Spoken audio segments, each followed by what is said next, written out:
literary writing device, but it was quite successful in Wall Street was my ability to get back to the domestic. But Oliver gave me two choices. He said, I was at his house one day. No, it's going to be just impossible. The same set of circumstances again, it's just a lucky break. But I wanted to get over it, I didn't want to get hung up in that thing that happens, inertia. Jack Lemmon's a genius. So I just plunged right in. Next month, question. I was planning the film. My dad's my dad. I wanted to go back to my roots in New York after Vietnam and see what it was like and explore. Millionaires to me were in their 60s, older men were rich. Here were these kids running around at 25, 28, 35. Maybe Oliver saw that in millions of dollars. Charlie did.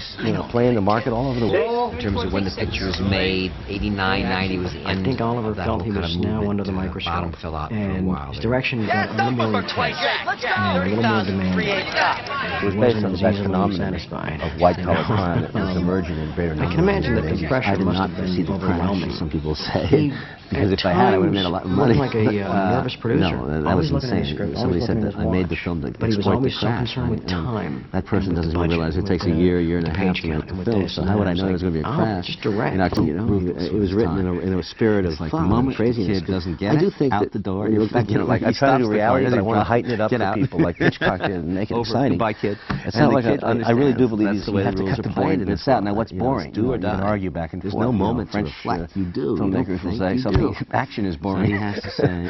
Russian filmmakers will say life is boring. Everybody has different definitions of boring, but in this country we do practice form of You mean like gladiatorial when a cruelty. father tells his son about a court ruling on an airline?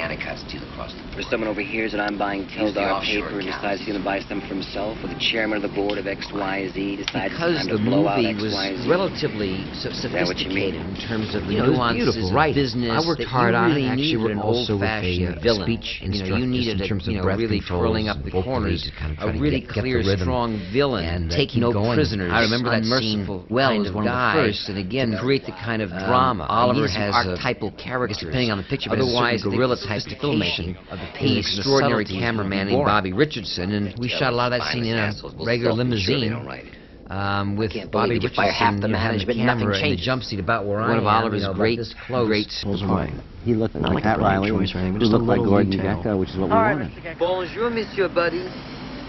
You got me. A Long Island background on this guy who'd worked his way up, hard and mercilessly right on up through the ranks. And Steve, Charlie's gonna go to his trailer for a few minutes. It's okay? Yeah. Okay. Right back. And the film was unspecified. The title wasn't given. He said something as vague as we're going from this jungle to a platoon, the tug of war between good and evil. I thought, great. And I still didn't really have an idea that Oliver was a genius. This, of course, was revealed later on, because he is. If you look at his films, it's they change the way you feel about the subject, and in certain ways the way you feel about yourself in relation to these subjects, And I think anytime a filmmaker can do that, can make it so personal, he's on a different level, and then that's where Oliver's at. Bud Fox. Sounds like Butt Fox. And I said, well, in your mind, perhaps, but I think it's kind of a good name. And so he went with it. And then it became Buddy Boy and all this, I empathize with Charlie because most movies that I always did, I was in every single scene. People forget Charlie was like in every single scene in this movie. He really was I think the voice for Oliver for a long time.